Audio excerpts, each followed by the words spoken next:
चलिए हम लोग आज स्टार्ट करते हैं। इससे पहले हम लोग 2 कैप्सूल ऑलरेडी पढ़ चुके हैं।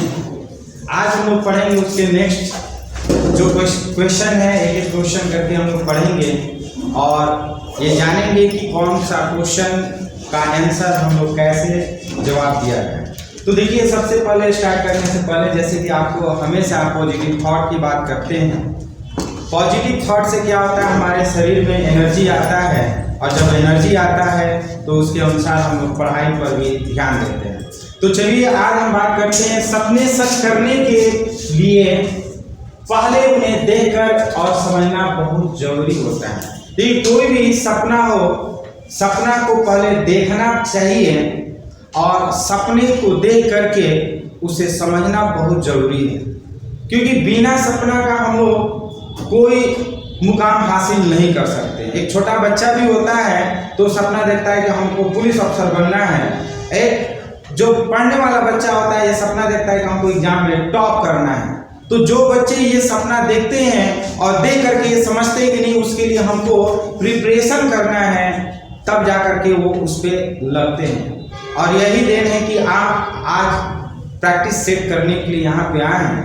कैप्सूल का प्रैक्टिस सेट करिएगा, क्योंकि बहुत सारे बच्चे पढ़ने वाले होते हैं लेकिन वो सिर्फ और सिर्फ अपना कोर्स कंप्लीट करना जानते हैं। लेकिन कुछ ऐसे बच्चे होते हैं कि वो अपना एम कंप्लीट करना जानते हैं। नहीं कि हमको क्या करना है, एम कंप्लीट करना है, मीन्स हमको एग्जाम का तैयारी कर रहे हैं तो एग्जाम में टॉप करना है। तो चलिए, आप लोग एग्जाम टॉप करने के लिए आप तैयारी कर रहे हैं और रेगुलर प्रैक्टिस करने के लिए आ रहे हैं, तो हमें भी अच्छा लगता है। बाकी बहुत सारे बच्चे जो हैं एडमिशन लेने के बावजूद भी नहीं आ पा रहे, उनके पास कुछ टाइम का प्रॉब्लम है।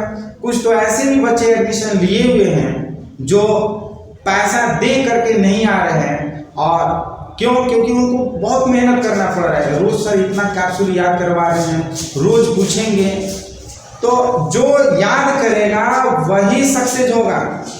याद रखिएगा, practice makes a man perfect. ये क्यों कहा गया?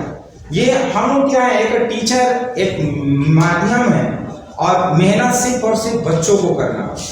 तो चलिए आज हम लोग सबसे पहले क्वेश्चन की बात करते हैं, बलों की अध्यारोपण का सिद्धांत। इसके पहले भी बहुत सारे क्वेश्चन हम लोग कर लिए हैं। आज ये पढ़ने के बाद कल जो हम लोग प्रैक्टिस करेंगे, ये total A to Z question का ऑब्जेक्टिव हम लोग प्रैक्टिस करेंगे कल। यानी कि जो विद्युत आवेश का 40 ऑब्जेक्टिव क्वेश्चन आप लोग को दिया गया है वो आप लोग को टोटल पढ़ करके आना है और यहाँ पर रिवीजन करना है। ठीक, तो आज हम लोग सब्जेक्टिव की बात करेंगे।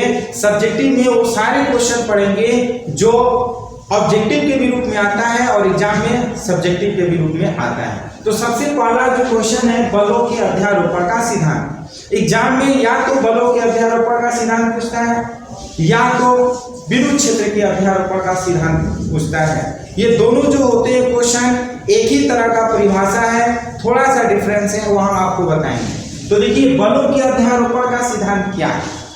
किसी भी दिए गए आवेश के चारों ओर स्थित, किसी भी दिए गए आवेश के चारों ओर स्थित आवेश जो होते हैं, अलग अलग आवेश होते हैं, उन अलग अलग आवेशों के द्वारा जो उत्पन्न बल होते हैं उन बलों के सदिश योग के बराबर होता है। यानी कि परिणामी बल अलग अलग बलों के सदिश योग के बराबर होता है। उसे हम क्या कहते हैं? बलों के अध्यारोपण का सिद्धांत। अस्मिता आप बताइए, बलों के अध्यारोपण का सिद्धांत किसे कहते हैं?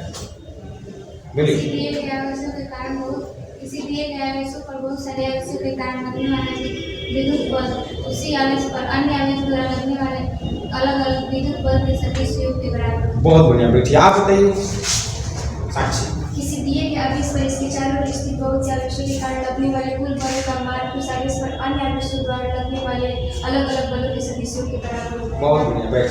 देखिए, हम लोग कहेंगे क्या कि किसी दिए गए आवेश के चारों ओर स्थित बहुत सारे आवेश, जो उन आवेशों के द्वारा जो अलग अलग उत्पन्न बल होते हैं, जो अलग अलग बल बनाते हैं दूसरे आवेश पर, उन कुल बलों का परिणामी जो होता है वो बलों के सदिश योग के बराबर होता है। अर्थात हम कहेंगे ए वेक्टर बराबर F1 vector plus F2 vector plus F3 vector. जब हम आप लोग को क्लास में पढ़ा रहे थे तो एक एग्जाम्पल आप लोग को दिए थे कौवा उड़ नहीं, उसमें क्या होता है कि जब बच्चे गधे उड़ाते हैं तो वो क्या करते हैं, आंख पे पट्टी बांध करके सब लोग क्या लगाते हैं, बल लगाते हैं। तो एक बिंदु पर जब अलग अलग बल लगता है तो उस सभी बलों का सदिश योग को हम क्या कहते हैं, बलों का अध्यारोपण का सिद्धांत।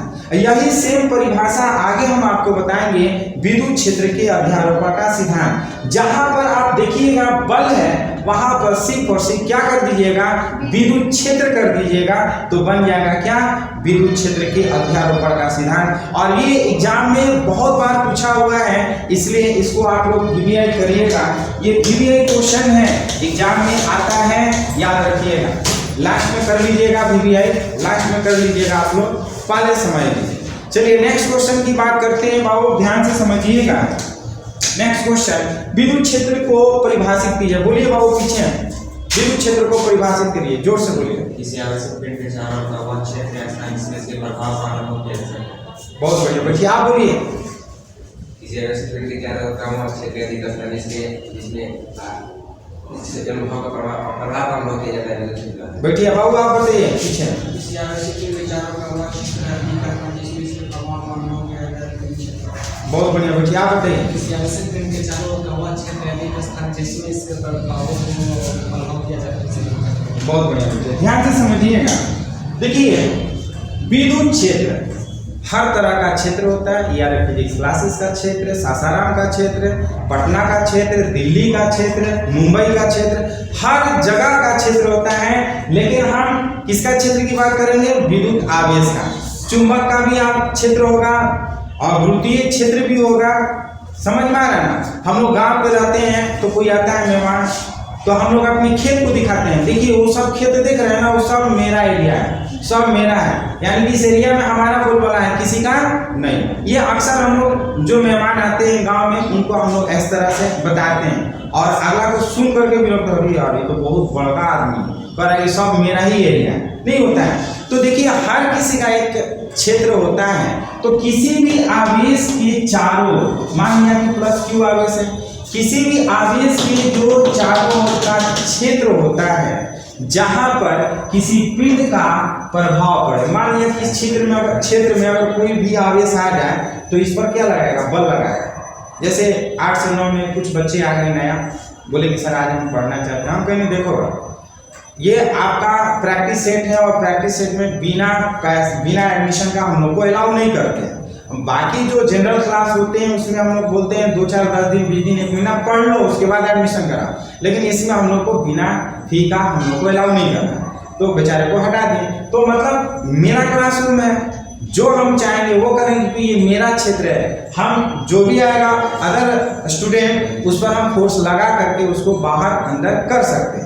तो देखिए किसी आवेशित पिंड के चारों ओर का वह क्षेत्र ना जिस पर किसी पिंड पर प्रभाव अनुभव हो सके उसे हम क्या कहेंगे, यहाँ तक के क्षेत्र को विद्युत क्षेत्र। अगर चुंबक की बात करेंगे तो चुंबक के चारों ओर का वह क्षेत्र जहां तक इसका प्रभाव पड़े उस क्षेत्र को हम चुंबकीय क्षेत्र। गुरुत्वीय क्षेत्र की बात करेंगे तो किसी पिंड के चारों ओर का वह क्षेत्र जहां पर उसका प्रभाव पड़े, यानी कि उस पिंड का प्रभाव पड़े, उसे हम गुरुत्वीय क्षेत्र कहते हैं। जैसे पृथ्वी का अपना गुरुत्वीय क्षेत्र होता है, कि उस गुरुत्वीय क्षेत्र में किसी भी वस्तु को रख देंगे वो अपने ओर खींच लेगा ना, किसी भी वस्तु को रखेंगे अपने ओर खींच लेगा। तो उस एरिया को बोलते हैं ना उसका पिंड का क्षेत्र, चाहे वो आवेश का क्षेत्र हो, चाहे वो चुंबक का क्षेत्र हो, चाहे वो पृथ्वी का क्षेत्र। तो हम इसकी परिभाषा क्या कहेंगे, किसी आवेशित पिंड के चारों ओर का वह क्षेत्र या दिक स्थान जहां तक इसके प्रभाव का अनुभव किया जा सकता है उसे हम क्या कहते हैं, विद्युत क्षेत्र। और खाली विद्युत के जगह पे चुंबक कर दीजिएगा तो चुंबकीय क्षेत्र हो जाएगा, और यहाँ पर गुरुत्व के कारण अगर कहिएगा तो गुरुत्वीय क्षेत्र हो जाएगा। नेक्स्ट क्वेश्चन की बात करते हैं, विद्युत क्षेत्र की तीव्रता को परिभाषित कीजिए, बताइए आप अंकिता। विद्युतीय बल को विद्युत क्षेत्र की तीव्रता कहते हैं, अर्थात E vector equal to A vector by 3। बहुत बढ़िया, क्या बताइए। विद्युतीय बल को विद्युतीय क्षेत्र का अर्थात E vector equal to A vector by 3। बहुत बढ़िया, आप बताइए। लगने वाले बहुत बढ़िया। देखिए एकांक धनावेश पर लगने वाले विद्युत बल की मात्रा को विद्युत क्षेत्र की तीव्रता कहते हैं। विद्युत क्षेत्र की तीव्रता E वेक्टर बराबर A vector by Q not. बोलने में क्यों शर्मा रहे हैं बाबू आप लोग? बोलिएगा। देखिए जो आप बोलिएगा वो तुरंत दिमाग में बैठ जाएगा। अभी 8 से 9 क्लास में बच्चों को बता रहे थे, देखो अपने दोस्त को जबरदस्ती सुना। अगर आपके दोस्त को नहीं पता तो शायद वो सुन करके याद कर ले। अगर पता भी होगा तो जबरदस्ती आप सुनाइए अपने दोस्त को कि देखो हमने आज ये याद किया, तुम भी याद करो। अब दोस्त ऐसा बनाइए ताकि आपकी बात को सुने। वैसा एक लड़के बात सर हम बोलते हैं तो बोलते हैं बहुत ज्यादा पढ़ाकू है, बोलने दीजिए। वैसे स्टूडेंट से दूर हटिए ना, वैसे स्टूडेंट को दोस्त बनाइए जो आपकी बात को सुने। जब आपकी बात को न सुनेगा तो फिर फायदा क्या है? तो देखिए पढ़ाई का सबसे बड़ा इंपॉर्टेंस कब होता है? जब आप किसी चीज को याद करते हैं और अपने दोस्त को सुना देते हैं। सुनाने से ज्यादा फायदा है। हम यहाँ पर कैप्सूल आप लोग से रोज सुनते हैं, इसलिए सुनते हैं ताकि आप सुनाइएगा तो आपको ज्यादा फायदा होगा। समझ में आ रहा है? इसलिए आप कोई भी क्वेश्चन याद करिए, अपने दोस्त को जरूर सुनाइए, रोज सुनाइए। कुछ बच्चे ये कहते हैं कि सर हम याद करते हैं भूल जाते हैं। तो भाई रीजन यह है कि याद करके आप अपने पास रख ले रहे हैं, उसको रखिए मत, उसको देने की कोशिश करिए। 4 दोस्तों को दीजिए, देखिए वो कब्बो नहीं आपसे हटेगा, आपके पास हमेशा रहेगा। इसलिए याद करिए, अपने दोस्त को सुनाइए, सिखाइए, बताइए, ताकि आपको आप अपने लिए बताइए, ये नहीं कि दोस्त के लिए, आप अपने लिए बताइए कि नहीं हमको याद करना है इसलिए दोस्त को बताएं। तो चलिए नेक्स्ट क्वेश्चन की बात करते हैं। विद्युतीय तीव्रता कौन सी राशि? सब लोग एक साथ बोले। इलेक्ट्रिक क्षेत्र की तीव्रता कौन सी राशि है? या एक सदिश राशि है। 1 नंबर में पूछेगा। कुछ लड़की बोलेगी सर ये 1 लाइन क्वेश्चन अगर 2 नंबर में पूछ देगा तो कैसे देंगे जवाब? हम कहेंगे देखो 2 नंबर में कभी भी नहीं पूछेगा। जो आपको बुक का तैयार किया गया है वो 2 पॉइंट ऑफ व्यू से किया गया है, ऑब्जेक्टिव और सब्जेक्टिव। यानी कि जो हमारा इस बुक को पढ़ लेगा वो बिहार बोर्ड के एग्जाम में 100% सिर्फ इसी बुक से कर लेगा। उसको कोई दूसरा बुक पढ़ने की जरूरत ही नहीं, कॉन्सेप्ट के साथ समझा दिया ना।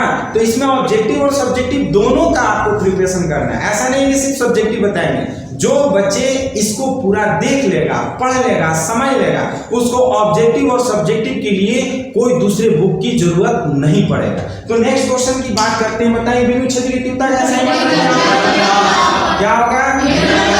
न्यूटन पर कूलम। विद्युत क्षेत्र की तीव्रता का ऐसा मात्रा क्या होगा? न्यूटन पर कूलम। विद्युत क्षेत्र की तीव्रता का ऐसा मात्रा न्यूटन पर कूलम। याद रहेगा ना? चलिए नेक्स्ट क्वेश्चन की बात करते हैं। विद्युत क्षेत्र की तीव्रता का विमेय सूत्र क्या होगा? विद्युत क्षेत्र की तीव्रता का विमेय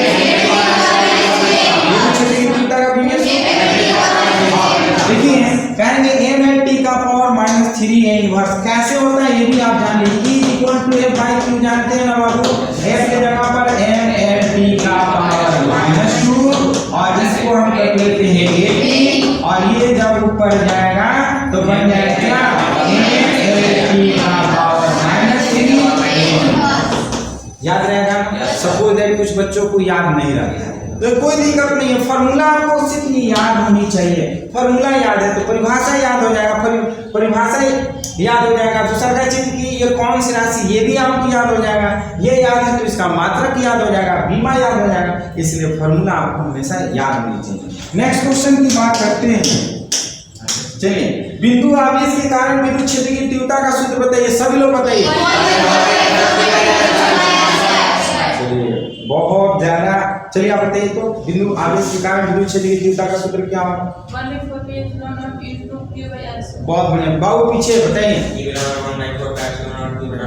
बहुत बढ़िया आप बताइए। बहुत बढ़िया आप बताइए। बहुत बढ़िया आप बताइए। हाँ बहुत सही। सभी लोग जवाब दिया है कि E equal to 1/4πr0 × Q/r²। बिंदु आवेश के कारण विद्युत क्षेत्र की तीव्रता है। याद रखिएगा। ऑब्जेक्टिव में पूछता है। सपोज दैट ऑब्जेक्टिव में नहीं पूछा कोई बात नहीं, ये न्यूमेरिकल में आपको यूज करने को आएगा। हमेशा न्यूमेरिकल बनाने के लिए आएगा तो ये वाला फॉर्मूला आपको क्या करना होगा? याद रखना होगा। बात समझ में आया? चलिए नेक्स्ट क्वेश्चन की बात करते हैं। विद्युत क्षेत्र के अध्यारोपण का सिद्धांत बताइए। जैसे कि सबसे पहला आज क्वेश्चन आपको बताया है बलों के अध्यारोपण का सिद्धांत। उसी तरह से बाबू विद्युत क्षेत्र के अध्यारोपण का सिद्धांत है। सिर्फ और सिर्फ परिभाषा अगर याद हो जाता है तो जहां पे बल है वहां पे विद्युत क्षेत्र की तीव्रता कर दीजिए। जहां पे बल है परिभाषा में वहां पे क्या कर देंगे, विद्युत क्षेत्र की तीव्रता कर देंगे, हो जाएगा आपका वही परिभाषा, यानी कि 2 in 1, एक तीर से 2 निशाना। यानी कि बल के अध्यारोपण का सिद्धांत अगर याद कर लेते हैं तो विद्युत क्षेत्र के अध्यारोपण का सिद्धांत, और दोनों भी यही है, दोनों में से कोई एक भी क्वेश्चन आपके एग्जाम में पूछ देगा, इसलिए इसे आप भी यही कर लीजिएगा। हम इसके क्वेश्चन को क्या कहेंगे, ध्यान से सुन लीजिए। कहेंगे अनेक विद्युत आवेशों के कारण किसी बिंदु पर उत्पन्न परिणामी तीव्रता, वहां पर बल था, परिणामी बल था, यहाँ पे परिणामी तीव्रता है, वहां पे बल था। अलग अलग आवेशों के कारण बिंदु पर उत्पन्न, वहां पे विद्युत बल था, यहाँ पे विद्युत क्षेत्र की तीव्रताओं का सदिश योग होती है, अर्थात E वेक्टर बराबर E1 vector plus E2 vector plus E3 vector dot dot dot कर लेते हैं। वहां पे A वेक्टर बराबर F1 vector plus F2 vector plus F3 vector, यही अंतर है। थोड़ा सा खाली ध्यान दीजिएगा, आपको ज्यादा मेहनत करने की जरूरत नहीं है। बात समझ में आया? चलिए नेक्स्ट क्वेश्चन की बात करते हैं। रेखीय आवेश घनत्व किसे कहते हैं? बहुत पीछे खड़ा होकर बताइए।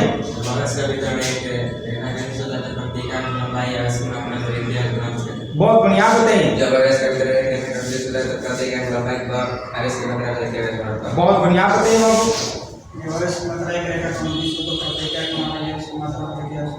बहुत बढ़िया, बताइए। जब आवेश का वितरण किसी एक रेखा के अनुदिश होता है तो प्रति एकांक रेखा पर आवेशों की मात्रा को आवेश बैठिए, बस चलिए इस बार खड़ा होकर बताइए।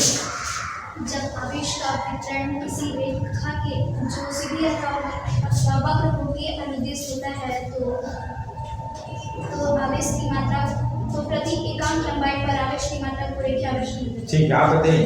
जब आवेश का वितरण एक रेखा के अनुदिश होता है तो प्रति एकांक लंबाई पर आवेश की मात्रा को रेखीय आवेश कहते हैं। बहुत बढ़िया, पूजा बताइए। जब आवेश का वितरण एक रेखा के अनुदिश होता है तो प्रति एकांक लंबाई पर बहुत बढ़िया बेटी, ध्यान से समझिएगा। ये जो क्वेश्चन है, इस क्वेश्चन पे कम से कम 10 क्वेश्चन आपको याद हो जाएगा। अगर एक का परिभाषा याद करते हैं 10 परिभाषा आपको याद हो जाएगा। जैसे रेखीय आवेश घनत्व है उसी तरह से पृष्ठीय आवेश घनत्व है, उसी तरह से आयतनिक आवेश घनत्व है। याद रहिएगा, मतलब याद रखिएगा। अगर एक क्वेश्चन तो आपको 10 क्वेश्चन याद होगा, कैसे आपको बताएंगे, ध्यान से समझिएगा। सबसे पहले रेखीय आवेश घनत्व की बात करें तो जब आवेश का वितरण एक रेखा के अनुदिश हो, जब आवेश का वितरण एक रेखा के अनुदिश हो तब प्रति एकांक लंबाई पर आवेश की कुल मात्रा को रेखीय आवेश घनत्व कहते हैं। हम क्या कहेंगे परिभाषा बाबू? जब आवेश का वितरण एक रेखा के अनुदिश होता है तो प्रति एकांक लंबाई पर आवेश की मात्रा को रेखीय आवेश घनत्व कहते हैं। बात समझ में आया ना? आप ध्यान से समझिए। रेखीय आवेश घनत्व का ऐसा ही मात्रक सब लोग बताइए क्या होगा? लंब पर याद रहेगा ना? तो हम कहेंगे रेखीय आवेश घनत्व का ऐसा ही मात्रा लंब पर मीटर होता है। रेखीय आवेश घनत्व का ऐसा ही मात्रा लंब पर मीटर, इसलिए सभी लोग याद रखेगा, क्योंकि ये याद है तो आगे भी इससे रिलेटेड जो भी क्वेश्चन होगा आपको याद हो जाएगा। नेक्स्ट क्वेश्चन की बात करते हैं। वलय पर रेखीय आवेश घनत्व का क्या मात्रा? देखिए वलय का मतलब ये होता है, ठीक, कोई भी वलय है तो उसका रेडियस होगा, इस पर वितरित आवेश की मात्रा Q है तो हम कहेंगे Q/2/r। याद रखिएगा, क्या कहेंगे बाबू? Q/2/r। बात समझ में आया? कोई डाउट है? नेक्स्ट क्वेश्चन की बात करते हैं। आवेश का पृष्ठीय घनत्व किसे कहते हैं? जैसे रेखीय आवेश घनत्व की बात की है उसी तरह साक्षी बताइए रेखीय आवेश पृष्ठीय आवेश घनत्व किसे कहते हैं? जब आवेश का वितरण किसी समतल एवं वक्र पृष्ठ के अनुदिश होता है तो प्रति एकांक क्षेत्रफल पर आवेश की मात्रा को पृष्ठीय आवेश। बहुत बढ़िया, आप बताइए। जब आवेश का वितरण समतल या वक्र पृष्ठ में होता है तो प्रति एकांक क्षेत्रफल पर आवेश की मात्रा को पृष्ठीय घनत्व। बैठिए, आप बताइए। जब आवेश का वितरण समतल एवं पृष्ठ में होता है तो प्रति एकांक क्षेत्रफल की आवेश की मात्रा को पृष्ठीय घनत्व। बैठिए, आप बताइए। जब आवेश का वितरण एवं समतल पृष्ठ या वक्र पृष्ठ के अनुदिश होता है तो प्रति एकांक क्षेत्रफल पर रहने वाले आवेश की मात्रा को पृष्ठीय घनत्व। बैठिए, देखिए आवेश का पृष्ठीय घनत्व किसे कहते हैं? जब आवेश का वितरण किसी समतल या वक्र पृष्ठ पर होता है तो प्रति एकांक क्षेत्रफल पर विपरीत आवेश की मात्रा पृष्ठीय आवेश घनत्व कहते हैं। हम लिखेंगे जब आवेश का वितरण किसी समतल अथवा वक्र पृष्ठ पर होता है तो प्रति एकांक क्षेत्रफल पर आवेश की मात्रा को हम क्या कहेंगे? आवेश का हम पृष्ठीय घनत्व कहते हैं। ठीक है, नेक्स्ट क्वेश्चन की बात करते हैं। आवेश का रेखीय घनत्व का सूत्र क्या होगा? क्या होगा सब लोग? लैम्डा बराबर हम लिखेंगे लैम्डा बराबर क्यू बाई एल। लैम्डा बराबर बात समझ में आया? नेक्स्ट क्वेश्चन की बात करते हैं। आवेश का पृष्ठीय घनत्व का सूत्र क्या होगा? सिग्मा बराबर क्यू बाई ए। सिग्मा बराबर क्या कहेंगे? क्यू बाई ए। बात समझ में आ रहा है? किसी को कोई डाउट है? चलिए नेक्स्ट क्वेश्चन की बात करते हैं। आवेश का पृष्ठीय घनत्व का SI मात्रक क्या होगा? सब लोग बोले क्या होगा? कूलम पर मीटर स्क्वायर, क्योंकि आवेश का कूलम होता है, एरिया का मीटर स्क्वायर होता है कूलम पर मीटर स्क्वायर। आवेश का कूलम, एरिया का मीटर स्क्वायर, कूलम पर मीटर स्क्वायर। बात समझ में आया? चलिए नेक्स्ट क्वेश्चन की बात करते हैं। गोले पर आवेश का पृष्ठीय घनत्व कितना होता है? कितना होता है? कितना होता है? लिखेंगे क्या? Q by 4 pi Q by 4 pi R square. Q by 4 pi R square, क्योंकि बाबू आवेश Q हो गया और गोले का जो एरिया होता है वो 4 पाई R स्क्वायर होता है। गोले का एरिया क्या होता है? 4 पाई R स्क्वायर। चलिए कोई दिक्कत? नेक्स्ट क्वेश्चन की बात करते हैं। आवेश का आयतन घनत्व किसे कहते हैं? आवेश का आयतन घनत्व, चलिए बताइए पूजा, आप बताइए आवेश का आयतन घनत्व किसे कहते हैं? जब आवेश का वितरण बेटी आप बताइए। जब आवेश का वितरण किसी आयतन में होता है तो प्रति एकांक आयतन पर आवेश की मात्रा को आयतन कहते हैं। बेटी बाबू पीछे बताइए तो। आवेश का वितरण वस्तु के आयतन होता है तो एकांक आयतन पर आवेश की मात्रा को आवेश का आयतन होता है। बहुत बढ़िया, आप बताइए बाबू। जब आवेश का वितरण वस्तु के आयतन होता है तो प्रति एकांक आयतन पर आवेश की मात्रा को आयतन होता है। बहुत बढ़िया, बाबू आप बताइए।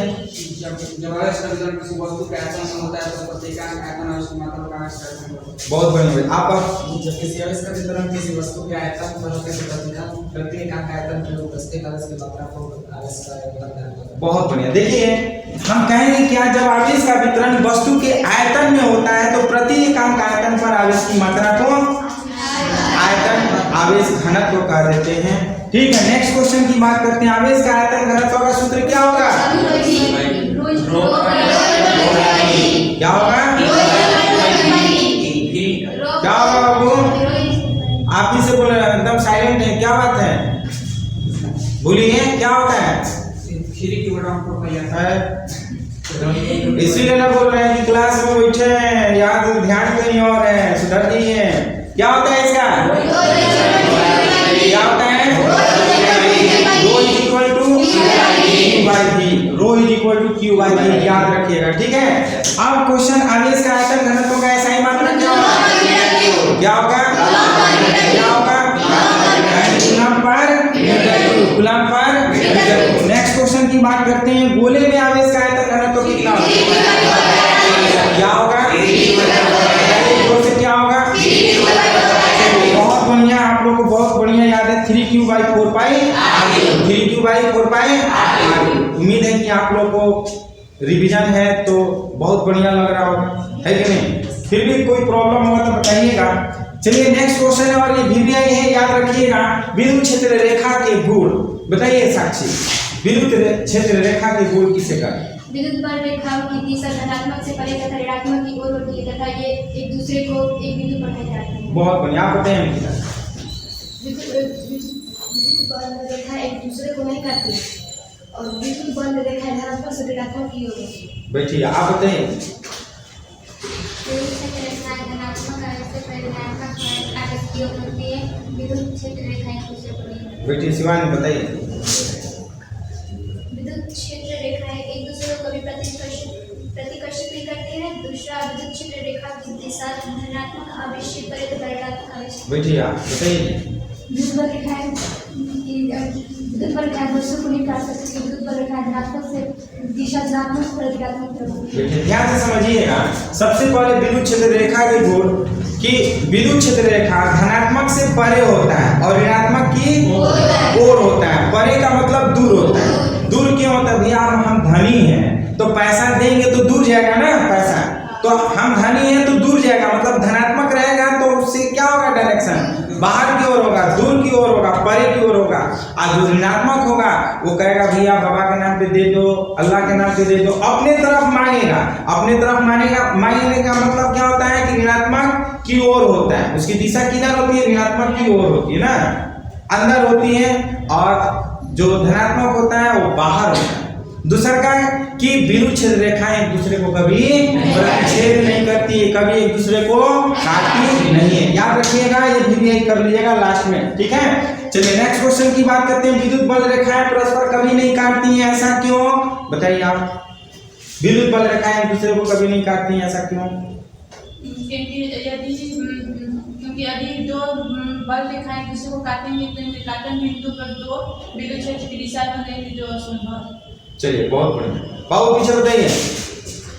विद्युत बल रेखाएं दूसरे को काट नहीं सकती, क्योंकि विद्युत बल रेखाएं दूसरे को काटते हैं तो विद्युत बल 2 होंगे, अतः विद्युत बल से दो दिशा विद्युत संभव। ठीक है भैया, आप बताइए। विद्युत बल रेखाएं दूसरे को नहीं काटते, क्योंकि विद्युत बल रेखाएं दूसरे को काटते तो काटने के 2 स्पर्श रेखाएं होगी, विद्युत क्षेत्र की 2 दिशाएं होगी, तो संभव है। बहुत बढ़िया, ध्यान से समझिएगा। विद्युत बल रेखाएं कभी भी एक दूसरे को नहीं काटती। यदि काटेंगी तो उनके कटान बिंदु पर 2 स्पर्श रेखाएं होंगी, जो कि असंभव है। 2 नंबर में आएगा, याद रखिएगा। दोनों गिवन क्वेश्चन है, इसको आप याद रखिएगा। और याद रखिएगा इस तरह से परिभाषा, 2 विद्युत बल रेखाएं एक दूसरे को कभी नहीं काटती है ना, क्योंकि बल रेखाएं एक दूसरे को काटती हैं तो उस बिंदु पर 2 स्पर्श रेखाएं दे नहीं है। यहाँ पर क्या है? 2 स्पर्श रेखाएं जो होती हैं, 2 स्पर्श रेखाएं होंगी, अतः उस बिंदु पर विद्युत क्षेत्र की 2 दिशाएं प्रदर्शित करेगी, और जो कि यह असंभव है। कभी भी विद्युत क्षेत्र रेखाएं की दिशा एक ही होगी, 2 कभी नहीं होगी। चलिए नेक्स्ट क्वेश्चन की बात करते हैं कि समरूप विद्युत क्षेत्र की बल रेखाएं कैसी होती है? समरूप बल विद्युत क्षेत्र रेखाएं कैसी होती हैं? हाँ, कहेंगे समरूप विद्युत क्षेत्र की जो बल रेखाएं होती हैं एक परस्पर समानांतर होती है तथा एक दूसरे के परस्पर समान दूरी पर होती है। समानांतर और समान दूरी पर होती है। नेक्स्ट क्वेश्चन की बात करते हैं। विद्युत क्षेत्र की तीव्रता का क्या महत्व है? आवेशों के कारण बल की गणना करते हैं, अर्थात हम कहेंगे A बराबर q। हम कहेंगे इसका प्रयोग किसी आवेश पर बल की गणना करने में किया जाता है ना। कभी कभी पूछ देता है विद्युत क्षेत्र की तीव्रता का क्या महत्व है, तो कहेंगे इसका प्रयोग जो होता है ना बल की गणना करने में किया जाता है। इसका प्रयोग क्या होता है? बल की गणना किया जाता है, अर्थात A बराबर q।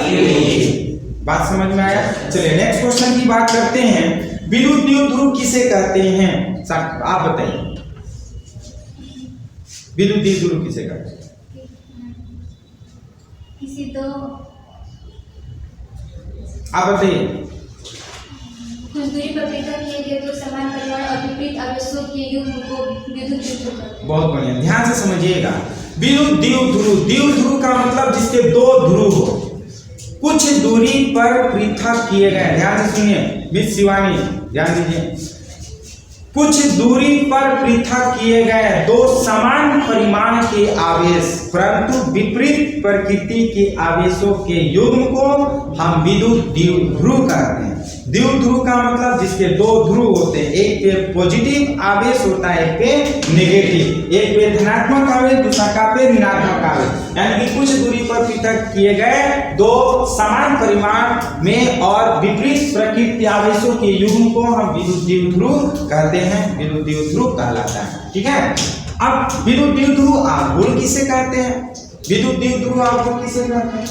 देखिए विद्युत द्विध्रुव तो हम ऐसे कह देते हैं कि मान लेते हैं ये -q है और ये +q, ये -q और +q आवेश के युग्म को हम विद्युत द्विध्रुव आघूर्ण कहते हैं। और ये कुछ दूरी पर होता है, कुछ दूरी का मतलब कि ये 2a दूरी पर होता है। ठीक। अब देखिए जब विद्युत द्विध्रुव आघूर्ण की बात करें तो क्या होगा? अभी जी बताइए। विद्युत द्विध्रुव के कारण दोनों आवेशों के बीच गुणनफल को विद्युत द्विध्रुव कहते हैं। आप बताएंगे। विद्युत द्विध्रुव में कोई एक आवेश एवं दोनों आवेशों के बीच के गुणनफल को विद्युतीय द्विध्रुव आघूर्ण कहते हैं। बैठिए, आप बताइए। विद्युत द्विध्रुव के कोई एक आवेश तथा दोनों आवेशों के गुणनफल को विद्युत द्विध्रुव आघूर्ण कहते हैं। बहुत बढ़िया, ध्यान से समझिए। इन दोनों में से कोई एक आवेश और इनके बीच की दूरी के गुणनफल को हम क्या कहते हैं? विद्युत द्विध्रुव आघूर्ण कहेंगे। कहेंगे क्या कि विद्युतीय द्विध्रुव में कोई एक आवेश एवं दोनों आवेशों के बीच की दूरी के गुणनफल को विद्युत द्विध्रुव आघूर्ण कहते हैं। और विद्युत द्विध्रुव आघूर्ण को पी वेक्टर से डिनोट करते हैं, अर्थात पी वेक्टर बराबर q × 12 होता है। तो बात समझ में आ रहा है ना? खुद ही कर। चलिए नेक्स्ट बात करते हैं, विद्युतीय द्विध्रुव आघूर्ण कौन सी राशि है? विद्युतीय द्विध्रुव आघूर्ण कहेंगे यह एक सदिश राशि है, ठीक है। नेक्स्ट, विद्युतीय द्विध्रुव आघूर्ण का SI मात्रक क्या होता है? क्या होता है? Coulomb metre. कहेंगे कि इसका SI मात्रक कूलम्ब मीटर होता है। क्या होता है? Coulomb metre. बात समझ में आया? कोई डाउट है? नेक्स्ट क्वेश्चन की बात करते हैं, विद्युतीय द्विध्रुव आघूर्ण का विमीय सूत्र क्या होगा? क्या होगा विमीय सूत्र? क्या होगा विमीय सूत्र? ATL। कहेंगे विद्युत द्विध्रुव आघूर्ण का विमीय सूत्र ATL होता है। क्यों? क्योंकि बाबू इसका कूलम्ब मीटर होता है और कूलम्ब का AT होता है और मीटर का L होता है। ATL कर लें। बात समझ में आया? खुद ही कर। नेक्स्ट क्वेश्चन की बात करते हैं, विद्युत द्विध्रुव आघूर्ण की दिशा क्या होती है? क्या होती है दिशा?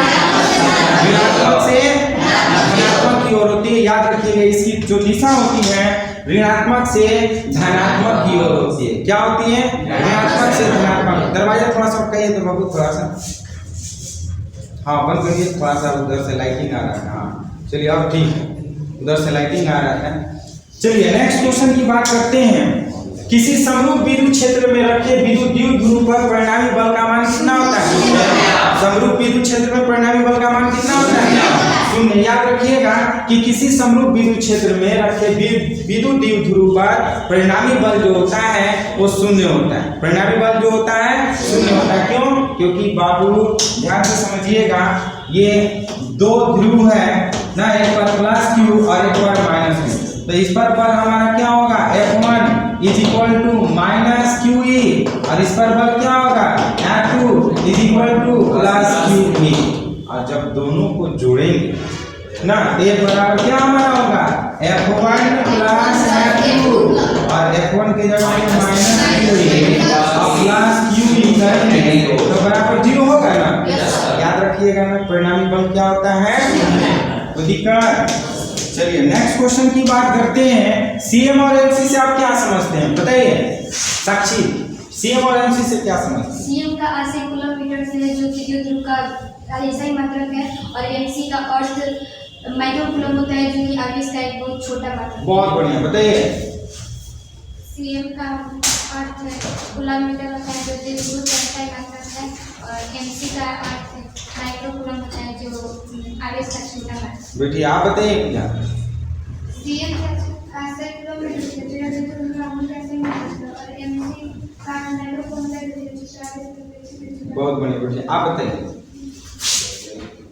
सीएम का अर्थ होता है कूलम्ब मीटर या द्विध्रुव आघूर्ण का SI मात्रक होता है, और एमसी का अर्थ है माइक्रो कूलम्ब या आवेश का अपेक्षाकृत छोटा मात्रक। बहुत बढ़िया, देखिए ध्यान से, सीएम मतलब होता है कूलम्ब मीटर, और कूलम्ब मीटर जैसे कि हम लोग अभी पढ़े हैं कि विद्युत द्विध्रुव आघूर्ण का SI मात्रक है, और एमसी का मतलब होता है माइक्रो कूलम्ब। ये आवेश का छोटा क्या होता है?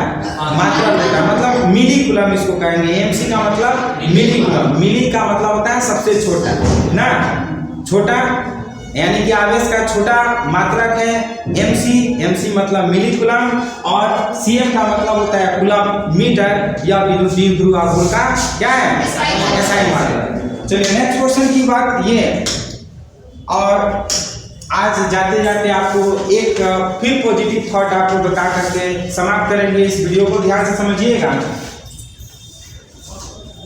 देख लीजिए, या तो जीत जाओगे या तो हार जाओगे, या तो जीत जाओगे या तो हार जाओगे। इसलिए जिंदगी में रिस्क, दोनों रिस्क लेने से कभी मत करो। बहुत सारे बच्चे जो हैं प्रैक्टिस सेट के लिए पैसा तो दिए हैं, लेकिन कुछ ये सोच करके नहीं दिया कि यार कैसे तैयारी होगा, तो जो रिस्क नहीं लिया वो कभी भी सफल नहीं हुआ। रिस्क लेना चाहिए, पढ़ाई के पीछे पढ़ना चाहिए। जो बच्चा रिस्क नहीं लिया लाइफ में कभी सक्सेस नहीं हुआ। हम लोग जब ये बोर्ड लिए थे कोरोना काल में, तो कभी ये ना सोचे थे कि फिर कोरोना लगेगा कि क्या हुआ। उस समय सारा क्लासेस बंद था, फिर भी लेकर के हम लोग कहेंगे नहीं, पढ़ाना है तो बस पढ़ाना है, चाहे यूट्यूब पे हो, चाहे ऑफलाइन हो, चाहे वो ऑनलाइन। इसलिए यदि ये वीडियो आप लोग को पसंद हुआ तो इस वीडियो को लाइक शेयर कमेंट जरूर करिए, और इसी तरह से रोज प्रैक्टिस के लिए इस चैनल को सब्सक्राइब करिए और इस वीडियो को देखते रहिए। फिर मिलते हैं इसी तरह से, तब तक के लिए धन्यवाद।